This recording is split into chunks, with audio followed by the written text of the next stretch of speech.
Mad, they hide. Thinking the badge is better than having some heart. Okay, look now, look how they running. They beating white people down just to show us what's coming. Or to show us we nothing. Or to show us we only welcome when singing or balling. You shut up and dribble. Word, look. Hey everybody, I'm Carrie Champion. Welcome to We the People. So today we are having a very candid conversation with athletes and artists who want to make sure that you use your voice to vote. Voting is your voice. So we have so many different issues that have happened in this country. It's really, truly unprecedented time. So I'm looking forward to these conversations. I think you'll be educated as well as entertained, but most importantly informed. We have morethanavote.org, whenweallvote.org, and fairfight.com. Those resources are imperative as we try to change our future.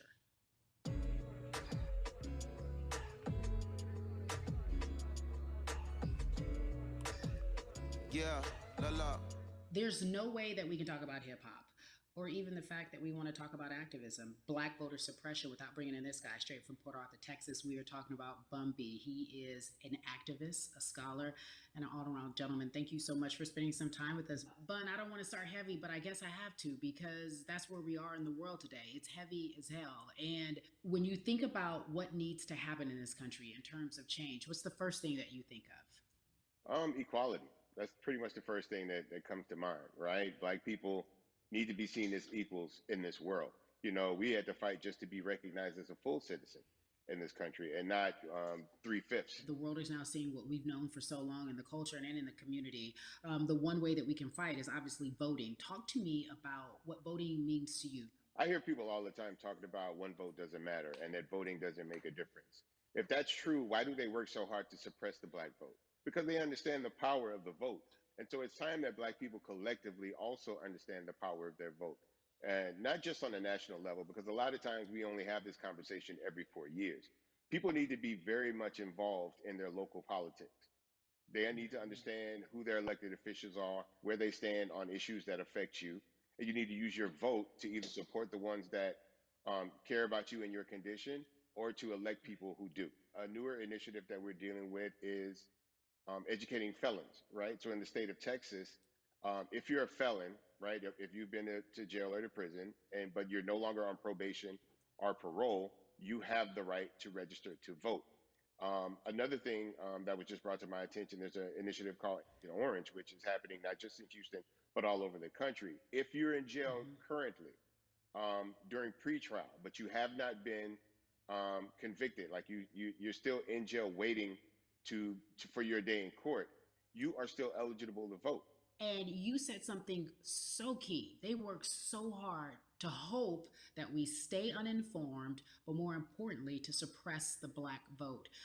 If you could do one thing with this message that we're trying to send today about how important voting is, what type of images would you like our people to understand and see when they go to these polls and vote or when they cast their ballots? I think the images that we've all seen, you know what I'm saying, for decades in this country, if not centuries in this country, we've seen Black people oppressed. We've seen Black people attacked. So every time you look back and you see those old black and white images of people of color being attacked by dogs and people of color being sprayed with hoses, that's what they were fighting for. Back then, they were just fighting for a chance to vote. People like Martin Luther King Jr., people like Malcolm X, these people died to help us be in a position to have the power that we have now, which is to be able to cast a vote and make a decision about the people that have controls over our lives. So, I mean, if you in your own community need a reason to vote, look at a person like George Floyd. If the people in your city are not open to police reform, are not open to having a conversation about defunding the police, are not open to issues concerning economic equality, judicial equality, and racial equality, right? If they're scared to say Black Lives Matter, you have the power to put people in those positions who do believe that Black Lives Matter, who do believe in racial equality, economic equality, judicial equality, right? Who see us as human beings. And if the people in your community don't feel that way, vote them out. It's that simple. It's just vote them out. We don't have enough time to sit around and hope that people change their minds. Yeah, Bumby, you point out something so important. We have the power. And that is in our vote, and that is with our voice, and that's how we use our voice. I think of where we are right now. People say this is a particular moment, but it is a movement, not just a moment, it is a movement. Why, in your opinion, Was it George Floyd's death? Why was that the chosen brutality for people to say, oh my God, Black people are still oppressed in this country? And it is not fair. I think it's twofold, Carrie. And so many different encounters with between people of color and the police, there simply is no proof of what happened in the interaction. Mm. And so what happens is in a court of law, it tends to lean towards the policeman's point of view, right? In this case, we saw very clearly what happened. I think the other thing is due to the fact that everyone was at home, basically during this time period in relation to the coronavirus, you couldn't avoid it, right? It was on every television station, it was on every social media platform. Everywhere you turn, you were constantly hit upside the head with this message. You see in the interaction that this man did nothing to deserve what happened. That's right. I think so well said, because if you think about it, in the grand scheme of things, it wasn't worth it, and he didn't have to lose his life. I think that you touched on something that a lot of people talk about, and that is now defunding the police. That has been such a huge conversation, but there's so many misconceptions around defunding and dismantling. If you will, educate the audience. All right, so most people, when they hear the term defund the police, they tend to think of, oh, they're going to take away our police department. Nothing could be further from the point. Defunding the police means that in certain communities, even Houston, take for example, we had over $1 billion allocated to our police force. Now, what is that money being used for? Some of that money tends to be allocated towards riot shields, right? Pepper spray, right? That kind of thing. That's only used against the people that fund this budget, right? So why would the people want to supply the police with the means to oppress them? If the police are concerned about the situations in certain communities with a higher crime rate, well, higher crime rates tend to happen in communities where there's not employment opportunities, right? There's not a lot of social services, and people are going to do what they need to do to take care of themselves and their families. When the community has more opportunities for employment, more opportunities for upward mobility, then they tend to be a less of a strain on the government. They tend to have a lower crime rate. And because of that, we'll have less need for the police in those communities. You are passionate about so many different things in terms of making sure that we are holding our leaders accountable. Talk to me about some of the other projects that you're working on. Well, right now, obviously, being a part of More Than a Vote is essential. We're dealing with primaries in this country right now. And we just want to educate people. We want to inform people because people are tired, they're angry, they're concerned, and they want information and they want action. And so we want to make sure that we give them the right information and lead them in the right direction. And we thank the people that do not look like us for standing with us right now, because it's very important that people who aren't Black be involved, because if Black people could have gotten rid of racism, we would have done it hundreds of years ago. And so I'm trying to use my voice and my platform just to let people know that if they feel like I do, there's a number of places they can go to enact change in their community. People need to know about how their city council runs. They need to know that they have the ability to speak when city council meets, to let them know that that's not the way that they feel their city needs to be run. Those are not the places that they feel the money of their community needs to be allocated. And Bubby, even a step further, they can run for office in their local community. They can run for positions. Like, people act like they leave it up to somebody else. If you're upset, it's not hard to get on the school board. It's not hard to be a part of the city council. It really isn't. And depending on how small your town is, you could be a mayor. It's the power is with the people, and we need to just know that that's happening. Absolutely. And it's always been with the people. You know, if you look at Trayvon Martin's mother, Sabrina Fulton, right? She felt that there was a system of racism and a system of oppression that led to her son's death. And so what did she do? She ran for city council and she was elected to city council. Our own former president, 44, Barack Obama, right, started in the community as an activist, ran for an elected position, became senator, ran for another elected position, and became president of the United States. So don't think that you can't make a difference. You know what I'm saying? You don't need a lot of money. You don't need a lot of power. Your voice is enough to make a difference. Amen. I feel like I need to go out and run for something. You gave me a rousing speech there, sir. I'd be remiss if I didn't ask you this. When I talk to my brothers, I have to ask you, as a Black man, how are you doing? Are you okay? I'm good. I'm good. I have a very strong relationship with God, so prayer definitely works for me. I have children and grandchildren who are watching me, who are encouraged by what I do, and they're proud of me right now, you know, and that's really what matters, you know. The change starts at home, you know, so as long as you have a support system that believes in what you're doing and supports you in what you're doing, you have everything you need to go out there and fight the good fight. And for those that don't, there's a community of people here to help you. So you can go to places like morethanavote.org. There are many different places that will encourage you, inform you, and they will put you with groups of people that feel like you, that are ready to take action. So no one has to go about this alone if they want to do it. Yeah, yeah, we're stronger together. People have been saying it, but that has much more meaning now that we are in our movement, not just this moment. Bumby, it has been an education, always a pleasure. Thank you so much. I appreciate you. Keep fighting the good fight. Keep up the good fight.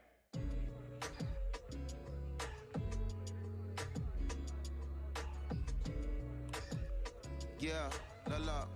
So our next guest, I have to admit, I'm a fan, but there are so many different people that we could talk to, and I thought it was so imperative that we speak with her. You know her as Molly on the huge, successful show Insecure, HBO's Insecure. She also has a comedy special highlighting her Nigerian roots, and she's an amazing podcaster. Let's welcome in Yvonne Orji, everyone. You have such a beautiful way of making things funny, giving us our medicine with some candy, right? The humor and the healing. You bring all of that to your space. And right now, as you look across this country and how everyone is so broken and so upset, if it's not social injustice, it's the pandemic, it's depression, it's unemployment, the list goes on and on. How are you doing, quite frankly? I'm rediscovering self in a way that is hard but necessary, that will lead to ultimate joy. I know it sounds like a lot, but no, I think I personally think that God put all of us on a global timeout. Like we just, America hasn't done as good as other people when it comes to timeouts, because everyone else is out playing at recess, and we're still in the principal's office hoping and wishing we can come out. But I think that if we settle into the timeout and really learn the lesson that we're supposed to learn from this season, I think we'll emerge better. We'll learn how to play well with others in more ways than one. And so personally for me, I'm taking this time to learn me in a new way. I feel like I'm being ushered into a new season, and I'm getting still, because sometimes the busy uh, confounds the work that we're supposed to actually be doing. We're busy doing other stuff, but we got work that we need to do on the inside. And I'm leaning into it. I'm like, dang, I thought I was gonna be able to rest like everybody else. And God's like, nah, we got work to do. You know what? And I think that's what everybody is saying about 2020. It's demanding that we be better. And you said it's a global timeout. What do you mean by that? Yeah, it's like everyone sit down, be humble, to quote the great prophet Kendrick Lamar. But like, no, seriously, sit down and let's reevaluate some things. Let us unearth and shake up the things that we have been trying to hide within ourselves, within our nation. I think America is going through an unraveling right now, a much needed, a much necessary one. And I think all eyes on us, right? There is no, oh, I was on the subway for an hour, so I didn't miss that thing that happened. No, everybody was home. Everybody, was watching when George Floyd died, and everybody, no one could hide it. Everyone was watching when Amy Cooper called the cops. Like, this is a time where it's like, oh, we can't pretend it away. We can't excuse it away. No, no, no, no, no. It's a global timeout. Sit down, watch, and let's learn. And globally, it's like, hey, we were going business as usual, but it ain't usual no more. Like that's old. Anytime change occurs, it's very uncomfortable. And so right now we're sitting with we're getting we're getting comfortable with the uncomfortable. The minorities, we've been comfortable with being uncomfortable, because that to me explains just the existence for whatever we want to do, how we break into our careers, how we live our lives, how we find ourselves one of the few or one of the first. And that's a lonely road. When you look at, and when you talk about this global timeout, everybody had to pay attention to Amy Cooper, everyone had to pay attention to George Floyd. How is that helping us as a people, as a country, during our global timeout?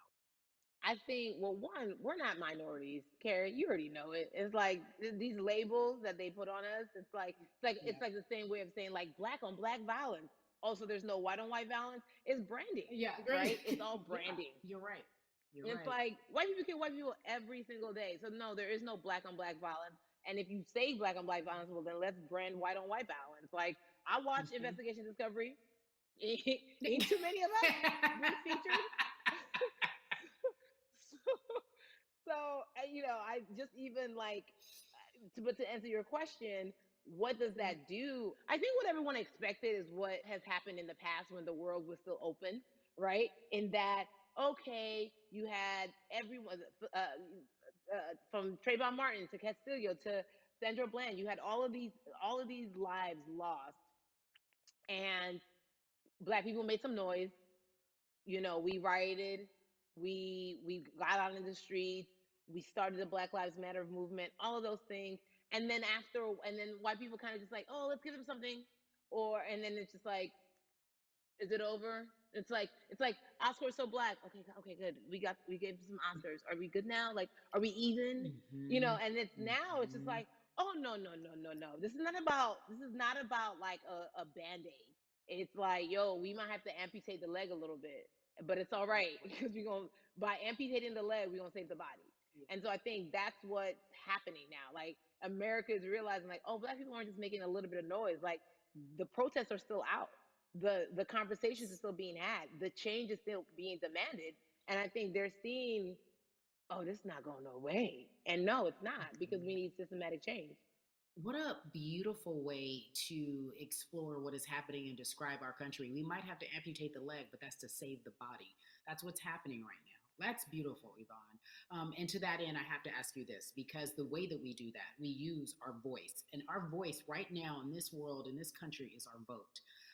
And everyone talks about voting and how important it is, but I feel like more than ever, we understand that it's not just about voting every 4 years for the man in office. It's about your local elections. It's about the mayor. It is about the district attorney, the people who have the power to bring charges against police if police brutality is an issue in your community. If you care about your school district, you can run for the school board. I ask this of you, right? Your parents are from Nigeria. You are Nigerian. You talk about that very lovingly. What does voting mean for you? I think voting is power. I remember, I became a naturalized citizen back in the '90s, when because I was still a minor. My mom naturalized, and so we were able to do it under her. And just even that power of, like, we are American citizens, and all the access that we have by being citizens. One of those accesses and those access to power being voting. It's a big deal. It's a big deal because not only do we have the opportunity to be in this country, but now we can be of the country. We can be of the systems. We can be of the rules. We can be of what it actually affords. But I think, going back to your earlier comment about just the setup of systems, I think we are done a disservice. Either it's schools or whatever it is, and I'm not putting teachers on blast. I think teachers do a phenomenal job, but for some reason we do not, and give them all the raises. I know too many parents who are like, I might, this child of mine, I do love them, but hey, who where can I drop them off? And I do think that there's a disservice done because, again, when we talk about them, to your point, we talk about every 4 years. It's important to vote for the presidency. We don't realize, like, oh, snap, we actually can vote about, like, how much our libraries get. It's like small things like that, but they make a big difference. When you think of voter suppression in this country, what does it look like for you? It's the systems. When we talk about voter suppression, we also talk about systematic racism, right? It's all the systems that set up, and we've normalized. Okay, maybe your job will give you a half day, or maybe you'll be able to get this luxury. It shouldn't be a luxury. It should be built into the system. It should be built into the fabric of how we vote. But maybe you'll be able to get this luxury in order to enable you to go vote. Think about everything disenfranchised, marginalized Black person has to endure in a day. So in a day, you need to get to work. If something happens to your car, if something happens to your child care, if something happens to, there's so many factors along the way that can send you into a tailspin as an American. And then you add on as a person of color. If you're just trying to get to vote and you already have to go through all of these hurdles and hoops in your everyday life, imagine the one day when your voice really is supposed to matter the most in this country. But then you also see all the times that you tried to have your voice matter, and then it's been shut down, repressed, told it doesn't matter. And then you're kind of like, what's the point? How do we keep hope though? If I'm watching this right now, How do we as a people stay hopeful? How do we believe in the promise that these quote unquote forefathers have given us? Because have you met black people? By default, like hope is infused in our DNA. Like you know what I'm saying? Like like if we haven't been broken now through, be it through You're right. slavery, through Give it to me. Give capitalism, it to me. through Give it to through me. colonization, through Yeah, segregation, you're right. through I mean, listen, the history of black people in this country is at one point we were 3/5 the people. Mm-hmm. That's it. At one, That was a written law. And look at us now. We are whole. We are black girl magic. We are black boy joy. We are, you know what I'm saying? mm-hmm. What I think about in terms of giving us hope, right? We're making a lot of people nervous right now, Carrie. We're Oh, making a girl. lot of people Ben. nervous right now because they're like, dang, we put all these obstacles in their way, and these jokers are resilient. But that should give us hope. That should give us hope that like we can't stop, won't stop. I mean, I went to the school of Diddy. You know what I'm saying? Hashtag bye bye bye bye. Harlem shaking it right now. Can't stop, won't stop. And I think that's our motto. We can't stop voting and we won't stop voting. We can't stop marching and we won't stop marching. We can't stop thriving and we won't stop thriving. To that end, because you led me directly there, I've been asking everyone who's appeared on this platform, what does activism look like? And I feel like back in the day, we had an idea. Yes, it is marching. Yes, it Yeah. is protesting. Yes, it is speaking out against things that we feel are not right or unjust. But talk to me about what activism looks like for Yvonne Orji. Listen, activism, I think the beauty of activism is that it has many faces, right? You're going to have the people on the front lines. Like, you know what? Martin Luther King marched, but there were a lot of women who were in the homes like, hey, BT Dubs, when they come back, this is how we support all the people who are marching on the front lines. And we're going to be here doing what we know to do best here. And you know what? Somebody needs to bail them out of jail so now we need to be in the community, getting money or whatever it is. So it's like everybody has a position to play. And so play your position like a shortstop, bruh. So whoever you are and whatever you do, play your position. So activism could look like, you know what? I'm not the one that's built to be on the front line, but you know what? My pockets go deep, so I'm gonna support the people on the front line. I'm a comedian. Black joy is a form of activism.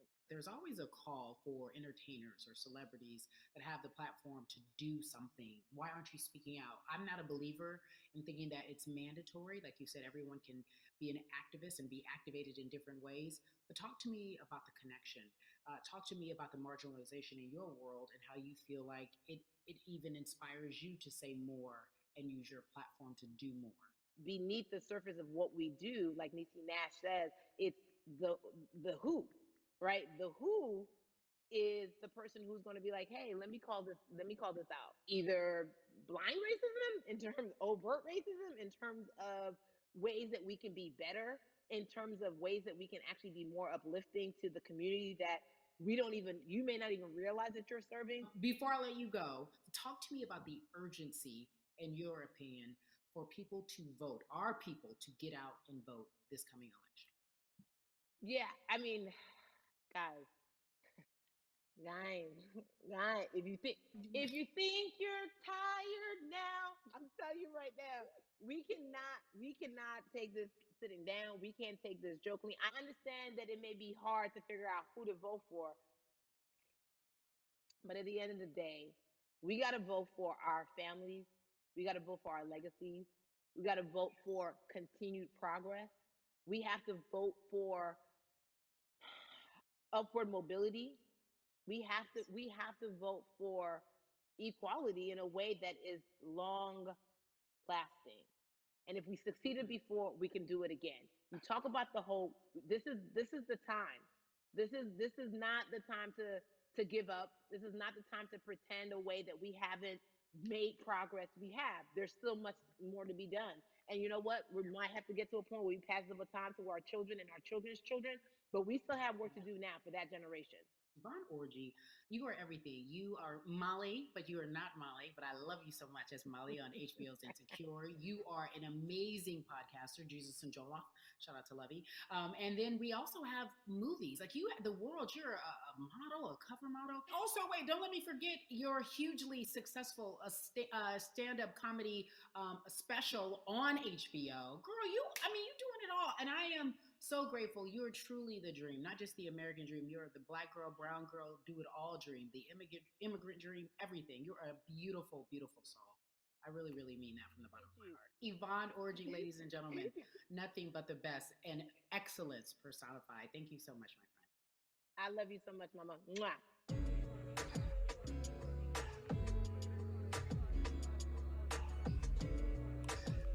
Yeah, la la. So Atlanta has been one of the hotbeds in terms of political unrest and social injustice. We've seen so much happen in that city, and we've also seen so much come from that city, including one of our very own founding fathers of the civil rights movement, and that's Martin Luther King Jr. But right now, we want to welcome in someone who has used his platform to talk about voting, to talk about racial injustice, and how he's trying to help. Atlanta's very own Russ joins us now on We the People. Russ, I'm not going to fan out and tell you what some of my favorite songs were that I listened to repeat on yours. We're going to get to the topic at hand. So we got to talk about, recently you did an interview where you shared your outlook on culture and music. And you also were very candid about the fact that you have a privilege and that it's necessary for you to give back. Tell everybody about what that means. It's very obvious, I'm white and I'm in Black culture and I'm benefiting financially off of it. So I feel like if you're a white person financially benefiting off of Black culture, you have to put finances back into Black culture.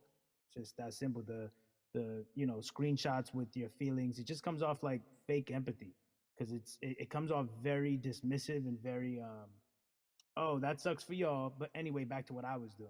Have you felt that way always, or is it now because of the time of where we are in this country? I've always had the feeling. I think now it's just obviously elevated. It's a new level, and there's new, it's to the point now where you can't. First of all, you can't not say anything. Second of all, though, I just think saying something isn't enough anymore. I think if you have the ability to put money back into a culture that you're financially benefiting from, you have the ability to, you should. It's interesting that you talk about it in that way because some people do believe that silence is the best way to go because it's hard to talk race, especially if you're white and you're in the Black culture. People just feel as if they can't talk about it. They feel awkward. They feel as if they don't have the privilege or the voice or the words. How do you find yourself right now in terms of interacting with people when they want to talk to you about social injustice, police brutality? What's going on in this country right now? Well, first of all, picking and choosing whether you want to be silent or not about race, that's a privilege in and of itself. But no, I mean, I try to just do my best to listen to the Black people around me and the educated Black people I have in my life. So I do my best to not act like I have all the answers for everything, especially in a culture that I'm not from. But that's why when we decided to raise the money for Black Lives Matter organizations, when we raised 500,000, we got on the phone with some of the women who started Black Lives Matter. I got on the phone with Tamika Mallory. I was on the phone with Karen Civil and talking with my friends to make sure the money went to like the correct places, and people who really need it. It's just about listening. That's all. It's about listening. Let's talk about that for a moment because the way I think of activism, for me, it looks very differently. It's not necessarily just protesting on the front lines. I think that's great. But what about being an activist in the way in which you have decided to be one? What inspired you? What did it look like? You said you raised money for Black Lives Matter. What did you do? Mm-hmm. Walk us through everything that you did and how you find yourself in this moment right now. So for me, it was 3 years ago, I had like a string of festivals and I decided that I was going to wear t-shirts with a message on them because I figured what better time to use a platform than in front of, a bunch of people. So one of the t-shirts I wore was, if you want to change the system, speak up, white silence is pro-racism, the whole thing. And it didn't really it kind of got swept under the rug back then. But when all this stuff started happening again, and it's been happening, the police brutality against innocent Black people, I was like, man, I'm not the biggest artist in the world, and I certainly don't have the most white fans in the world, but I got a good amount of people that I can definitely mobilize and turn into some money. And I know they're down for the cause because it's merch, it's a good thing. And I've always been outspoken anyway, And so, how am I going to be in Black culture and not be outspoken about racism? And then I got to ask you this because you grew up in Atlanta, so that gives you a heads up, depending for so many people, because you're in the crux of that beautiful Black city where there are so many wonderful Black leaders, home of so much great music and things that speak to our culture right now.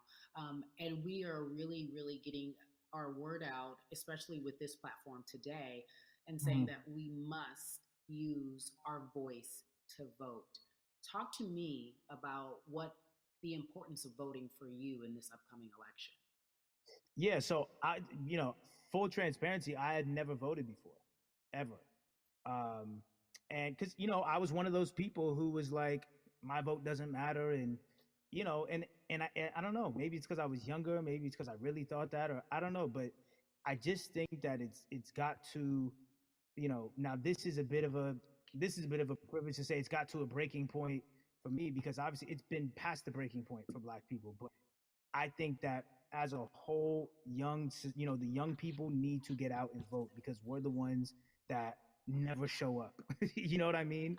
We never show up to vote, but we're the future. So it's like, look, we got to go out there and vote, and then whatever happens, but at least we did our part. You got to do your part. You're very candid in saying that you just decided to vote. And I think there's a beautiful irony in the fact that you have your fans saying, because of you, I'm voting. Right. And there's something beautiful about that. But I want to know why now for you. Why in this moment is it important for you to vote? And what hit your spirit to say, yes, this is the time to do it?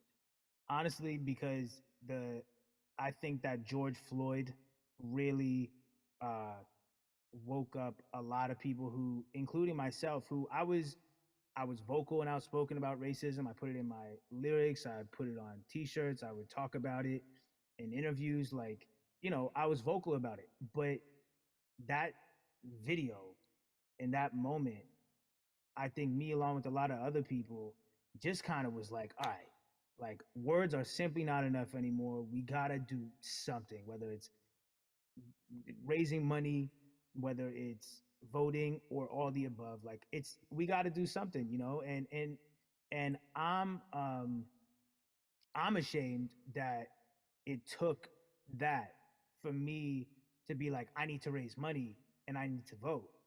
It's a shame. And I don't know, I guess it snapped a bunch of people out of it, and even if you were vocal and whatnot, it's time to actually put your money where your mouth is. It's time to go vote.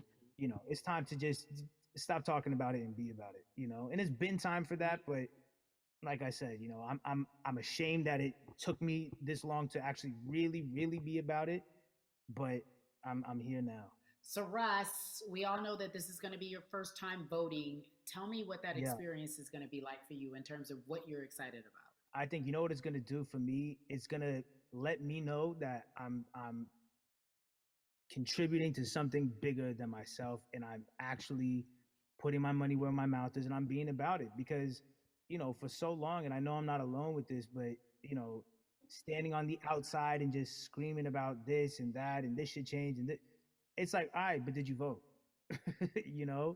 And so I'm I know it's going to feel good to know that I played a small role, and that's the problem. I think the mentality of like, my vote doesn't matter needs to be changed to, my vote, albeit small, does matter. It's a role I'm playing, and if I play my part and you play your part and he and she plays their part, then we make a difference. But it'll feel, I have a feeling it's gonna feel very, very bigger than me. I think when you realize that giving actually feels better than receiving, that's when you start wanting to do your part and contribute. So voting is an easy way to give.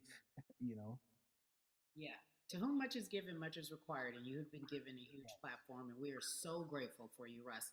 Philanthropist, artist, community activist, first-time voter. We appreciate you for doing this, okay? Thank you. I appreciate y'all.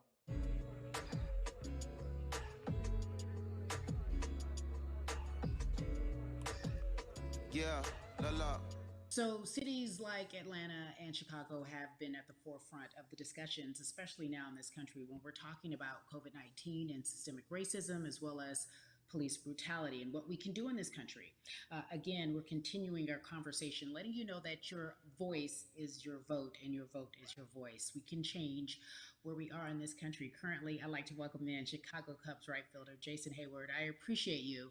I brought in Atlanta and Chicago because I know you grew up in the metropolitan area of Atlanta, more specifically McDonough. Let's be technical, and and you have been very vocal throughout this entire time in terms of what our country's been experiencing. Let's look at the past month and a half, if you will. What has been the hardest thing for you to deal with?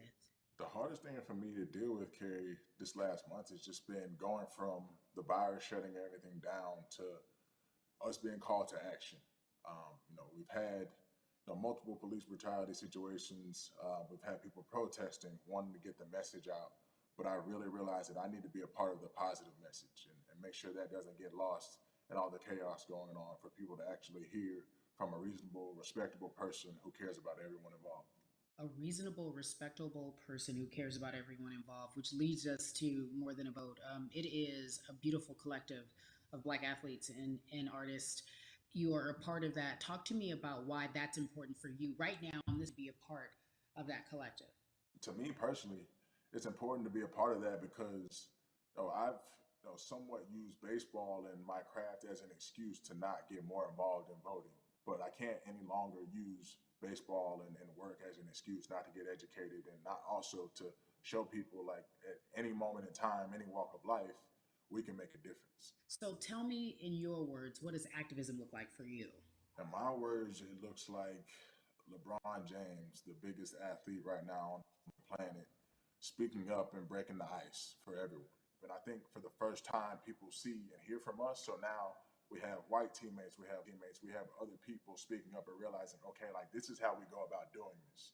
And to me right now, social media, athletes speaking up, entertainers speaking up, like we're trying to do with more than a vote. You said something I thought was so key because covering sports for so long, I know that it's tough for Black players specifically in Major League Baseball to talk about how they feel.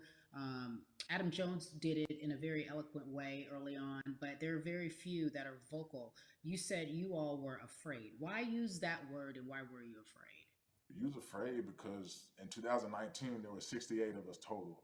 And there are 38 teams. There's 25-man roster on each team. There's a 40-man roster, which is on each team as well. And there aren't many of us. So we're outnumbered in that sense, but not always in a negative way when it comes to our teammates and our clubhouses. But to get to this point, you have to move a certain way. You got to be careful what you say. You can't ruffle feathers. You can't come off in any way. Much like other Black entertainers, much like yourself, probably having to live through life every day. But to get to the highest level, you got to button up. You got to be seen and not heard. So baseball, like I said, it was time for us to try and speak up and make a difference and show it's okay to do so because we can't be quiet any longer. That is a button up, be quiet, be seen but not heard. That is an expression that a lot of Black folks can relate to in whatever aspect of professionalism that they experience, especially if they don't work for themselves. They just feel that. That is also a socialization that we have as Black folks, well, especially like you said, if you want to get to the higher level. And for so long, I felt it bubbling right underneath the surface that so many of us who were in whatever positions we were, who had platforms, were tired of pretending and looking the other way and spending so much time making others comfortable while we were uncomfortable. Do you feel that this is the type of movement that is sustainable, or is it just for a time? No, it takes everyone joining in on the conversation. And right now, I feel like more than ever, there is little things as possible to distract from bigger issues. And we saw on draft day, we saw our president, Theo Epstein, holding up the sign saying Black Lives Matter and wanting to include the rest of MLB in that. But now we're having those conversations as well. So I definitely think this is sustainable. And it's not always just going to be the popular thing to do. This is something that people want to get right because they know we care. Jason, you said you think it's sustainable, that what you're seeing, especially with your colleagues in baseball, that this can be something where you're feeling more comfortable, feeling more safe to share how you feel about social injustice and police brutality. What are you doing right now in this moment with your platform to help change how we look at voting and how to educate the culture and the community about voting? Well, first, what I'm doing, Carrie, is joining up with More Than a Vote and joining up with other athletes and entertainers to get that message out and use our platform in that sense as a group. And try to create a brand with this to make it something that's not just about the election coming, make sure that it's about people getting educated for years to come and figure out where to vote and how to vote. We've got people in different areas that cover different demographics and influence different areas of people. And as a baseball player, as a Black baseball player, I feel like now, like we talked about, is finally the time to show people that you can use your voice in this profession. You don't have to be afraid. And to me, that can help someone, help a kid growing up. He can see me, he can see other guys that were in the video we posted saying, hey, this is what they're standing for. They're speaking up for these things, and it's okay to want to play baseball. It's not lame. It's not something I have to be as afraid of as I was before. So I feel like that's my role in this. I have a younger brother as well. He's 24. He also plays baseball. So I've got to lead by example. I can't just always, come up with a good answer that sounds good on TV when I get asked a question on, what do we need to do to make changes. I'm joining up here to make sure that I take action and get educated myself. For one, so many people, I feel like in Atlanta, they're on the move. Or when you want to try to make a vote and try and cast your vote, you have to do it by mail. You have to sign up for the absentee ballot. Then you have to get another ballot in return. They have to send it back to you. Well, for me personally, they didn't send that back until it was too late, right? We didn't get it in the mail to the address that's an Atlanta address at my parents' house. We didn't get that in the mail until it was too late. And then from other friends and family that are still in Georgia right now, I just hear about them being held in lines too long and trying to get off work. And we know how it is for any family, but let alone a Black family in the inner city or in the suburbs trying to take care of their family and trying to provide for them.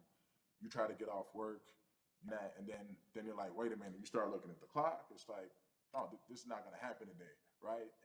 And so I saw, Mayor Keisha Bottoms, reach out via social media to people and say, hey, I'm going to address these issues right now. I need y'all to stay in line to cast your votes.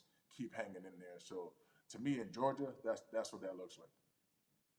Well, it's interesting that you even bring that up because there have been all these images specifically from Georgia, because that's such a battleground, where you see people, especially when it came to the primaries, doing whatever it takes.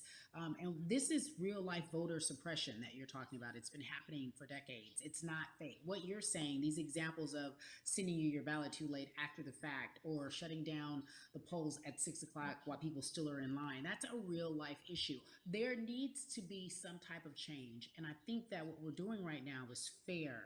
But the idea of voter suppression, do you think that that is well known, especially with folks, within the generation, your generation? I think it's known in our communities, right? I don't think it's spoke on enough. I don't think there's been enough light drawn to it. Bring it to light. Let people hear about it. Let people learn about what that looks like. And get more people to say, okay, look, like this is going to happen. We have to expect this, and we can no longer make the excuse. We can't say they didn't warn us. Jason, everybody knows, or it feels as if everyone knows, that the time is now. America's paying attention to us. We have their eyes, we have their ears. If you look toward the future, what are you most excited about in terms of seeing a change? I'm excited about how fast the word is traveling. The word is being spread right now. The biggest athletes, the biggest icons, biggest entertainers are doing their part, but I'm also seeing people out there on the streets doing their part. When so many things got lost, could have very easily got in the commotion when it came to protests, and you saw rioting, you saw looting.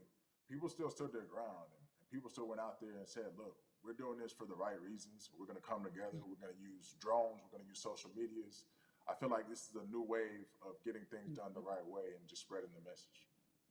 You're right about that. And you're right. People are spreading the word unapologetically. We out here. We doubling down. Thank you so much. I appreciate you. Right.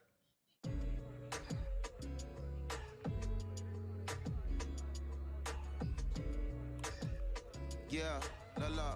Hey, everybody. I am so excited to welcome a friend, a brother, family member, if you will, former colleague, NBA great, sports analyst, philanthropist. He does it all, and he's here to give us his time and his platform to talk about something that is so important, that is voting. Everybody, welcome Jalen Rose to We the People. Talk to me about how important it is for the people who know you and love you and look up to you. Why is it so important that you use your platform to talk about voting?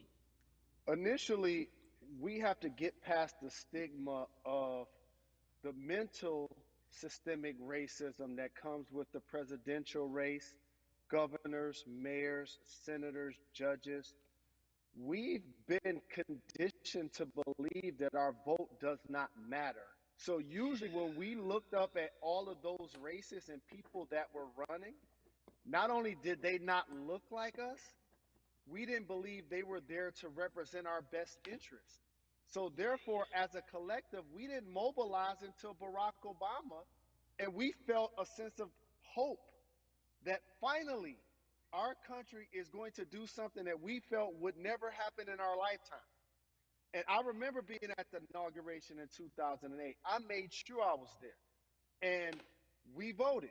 In 2016, we didn't vote, Carrie. We didn't vote. And so many people try to make this political. This is not political. Me telling somebody to vote is like telling somebody to pay taxes. So that's one, getting over the stigma of nobody is going to represent our best interest. And then number two, the reality is that the person that gets the most votes doesn't necessarily win the presidency. That's uncomfortable right there because that's actually what took place in 2016. The Electoral College chose the president. And if you put all of their pictures up, I'm pretty sure they look a lot more like each other than they look like you and I. How about that? And then the third thing, especially in urban environments, oh man, they create barriers for us, Carrie. It's like you got to jump over the fence, you got to run past the dog, you got to jump on the hood of the car. The lines is 5 hours long. You get up to the poll and they don't work. Elderly people working in the city, while they got the young people who understand technology working in the suburbs. Like these are all systematic things that try to discourage us from voting. And then finally, we don't have a day off to vote. We need to work. So we don't get a day off. It's going to be a full day, and I got to work to pay my bills. So you know what I'm going to do? I'm going to mail in vote. And you know what you want people to realize that counts too. So your vote will be counted if you're able to mail it in. So those are a few things that I hope that we can do and mobilize. And shout to LeBron and his team. Shout to you and everybody involved. We will make a difference. Well, let's talk about more than a vote. There is a Black collective of athletes, of artists coming together and saying voter suppression is a real deal, especially in the Black community. When you just talked about, I got to work, so I can't go vote. And then when we do get in the booth, just in case we don't have to work, do we know who we're voting for? Not only do we have to vote, we got to be educated. And it's not always even about the man who's in office or the woman who's in office for president. It's about your local elections. It's about the people who are your DAs, your state DAs, like the people who actually make change in your community, who will change police brutality, who will make sure that your community is taken care of, who will defund police and hope that they can help you in stopping police brutality. So talk to me about why you decided to be a part of More Than a Vote and what it actually means. Well, it means a lot to be involved with such an impressive collective, as you mentioned. And I said this multiple times, and I know it can be uncomfortable when I say it, but a lot of times we have to get to the root of the issue before we find a solution. And the quote was, I wish America loved Black people as much as it loves Black culture.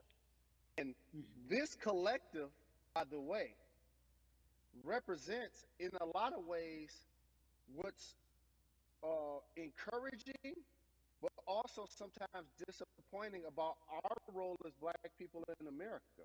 Because we were brought here as labor and to entertain. And we use those vehicles to get paid and move to the suburbs and be the idols of white kids. And so now that we have this collective, I would say sports and entertainment represent the most powerful group of Black men in the United States. I'm talking about money, power, celebrity, the ability to mobilize, community involvement, their leadership, their intellect. And so to have all of us pull it in the same direction at the same time for anything that we're passionate about is going to be a difference maker, but it's definitely going to be a difference maker in the 2020 vote because we're going to make sure we inform everybody that they can let their voice be heard, and failure is not an option. Jalen, what does voter suppression look like to you? A perfect example took place recently, Carrie, in Kentucky. It was 6 p.m. at night, and so many people were standing in line enthusiastic to vote. And you know what they did? Locked the doors. And you know what the people did? They continued to bang on the doors, continued to bang on the windows. They continued to let it be known they were not going to leave the premises until they got a chance to vote. And you know what ended up happening? They opened those doors and allowed those people to vote. So do not be discouraged. These barriers show you that it matters, and we're here to help you break through them. The same thing with our platforms and voices, Carrie, because you know what's going to happen. At some point, Breonna Taylor is not going to be trending anymore. People are not going to be protesting anymore. But it's still up to us to keep making sure that our voices get heard, and this is one way to do so. Right, and that is a form of being activated, being an activist. It doesn't have to be protesting. It doesn't have to look like what you think traditionally activism looks like. It's voting. It's that simple. We now have to understand, like, this is a critical mass moment for this movement to continue to hold up as much steam for as long as possible.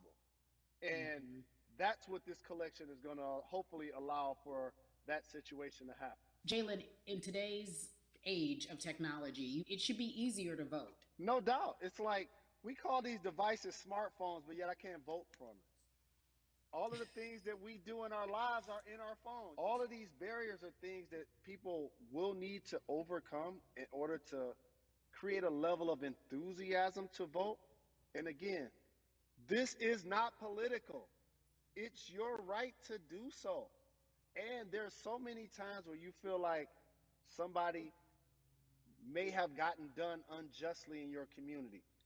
Pay attention to who the judges are, who's running for Senate, mayor, governor. Pay attention who's running for president. And let's make sure in 2020 we make a difference.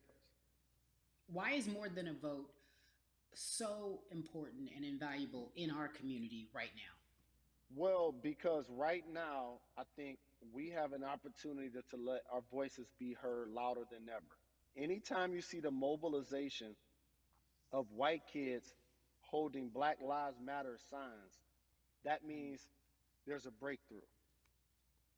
Now, what happens with that breakthrough is the next step. You're going to look down in your email, Carrie. You're going to see all of these companies telling you how they're going to work on their diversity, how they're looking themselves in the mirror. They need to make change. Just like in sports, right? Look on the field and on the court, all those black players. Further you get up, it's like altitude or a ladder. It gets thinner and thinner. And so a lot of people talk about the system being broken. I hate to remind people that it's not broken. It was built this way. And one of our ways to help change the system is to vote.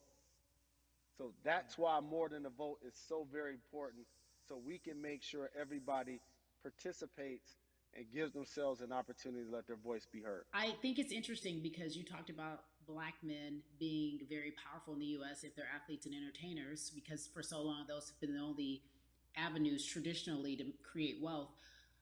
The NBA season comes back. What are your feelings on the season coming back in the midst of everything that is happening? I think you'll see players challenging the establishment more. You're going to see them saying, okay, if you have all of these marketing and promotional deals, how many of them are with minorities? How many people are you employing, NBA? What about certain teams? Who do you have as a minority owner?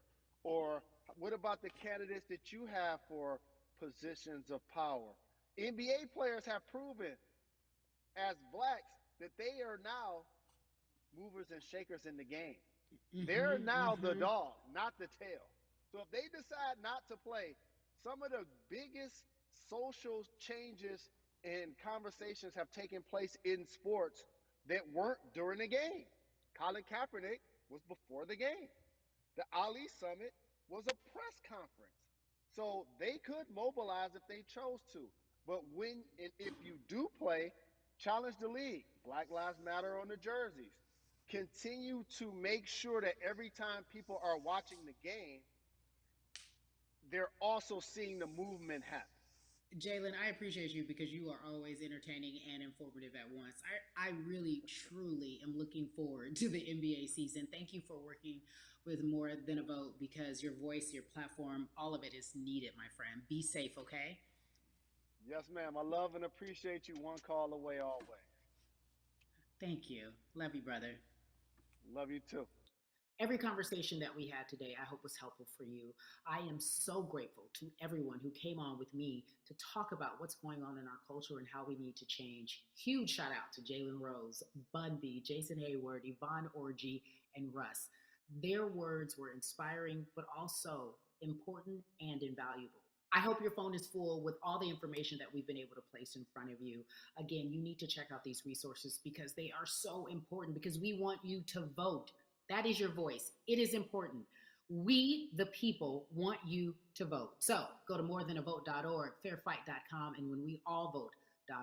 Again, thank you so much for joining us and paying attention because this message, again, is invaluable. I'm Carrie Champion for We the People.